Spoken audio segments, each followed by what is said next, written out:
Yo, sa mga ka-wires. So ngayon meron tayo susubukang power tools na binili muli natin kay Shopee.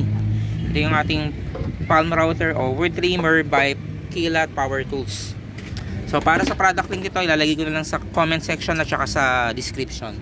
So yung mga kasama niya, ito, ayan, meron na siyang kasamang isang set ng router bit. 14 siya. 15 pieces pala ito, ayan.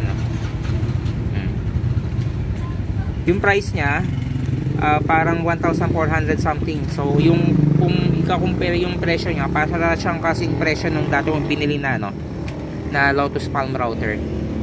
Hindi, mas mahal pa pala yun kasi wala pang kasamang router bit yun eh. Ito meron na. 1,2 yung bili ko nung kay Lotus, wala pang kasama ito. 1,400 something or hindi kasi meron pala akong voucher, kaya mas nakakamura ako. So ilalagay ko na lang sa description yung kanyang product link para kung gusto niyo rin bumili. So ito yung kanyang specs. So parang parehas lang din kay Lotus. Ayan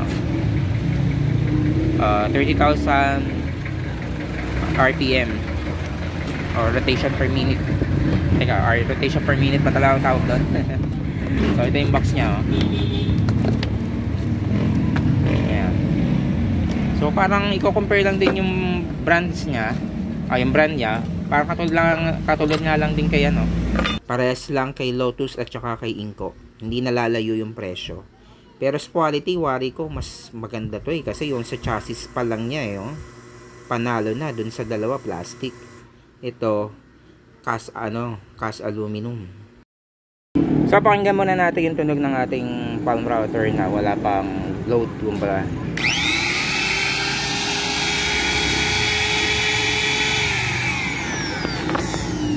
So para sa akin hindi siya ganong kaingay yung tunog ng makina niya. Ayos na ayos lang, hindi magaspang yung tunog. So subukan na natin.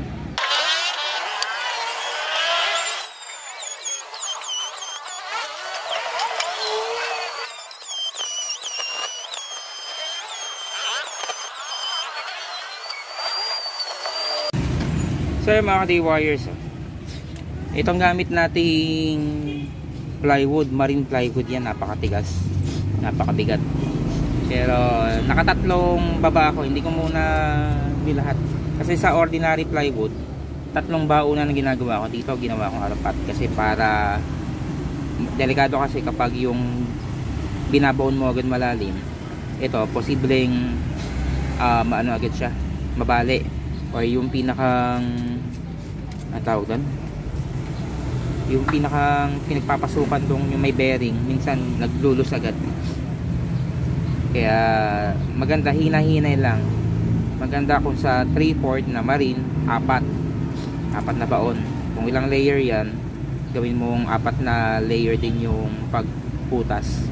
Pero kung malambot lang yung plywood mo, kung MDF, sa MDF na 3/4 2 baunan lang ako pero pag marine talaga, lalo nito, napaka-original nung pagka-marine nito, napakatigas nito, 4 na baon para mas tumagal yung router. Yun lang mapapayo ko.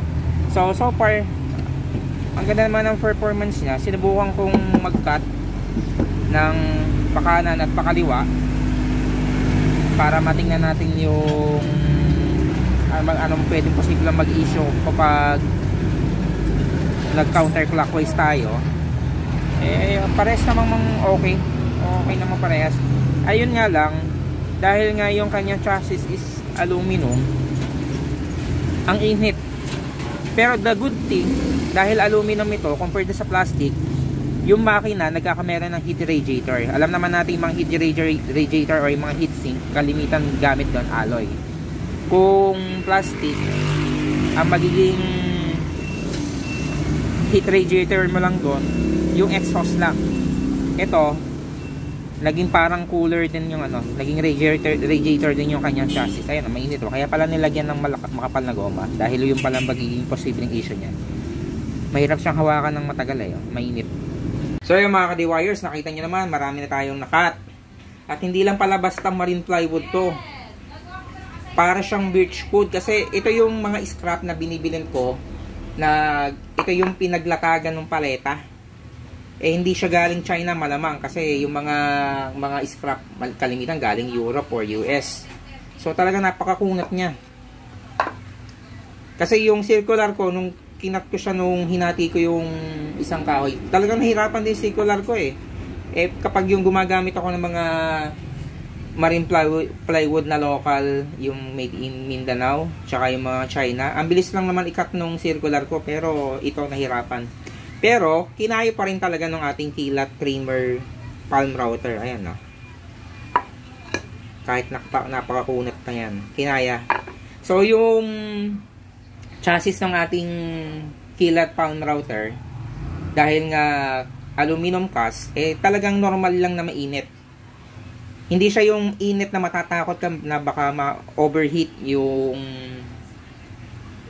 motor ng ating palm router. Maganda siya na mainit yung chassis ng Kilat kasi nata-transfer yung init ng makina doon sa chassis. Which is maganda yon, hindi ka mangangamba na baka mag-overheat basta-basta agad yung yung palm router. Nakita niyo naman, continuous yung ating gawa, oh. Ayan, oh. Pero kinaya naman. Kaya yun mga ka-DIYers, salamat sa patuloy yung pagtutok. At sa mga bagong viewers, please subscribe and pakiclick na rin ang ating bell button para maging updated guys sa aking mga binablog. So salamat sa patuloy yung pagtutok.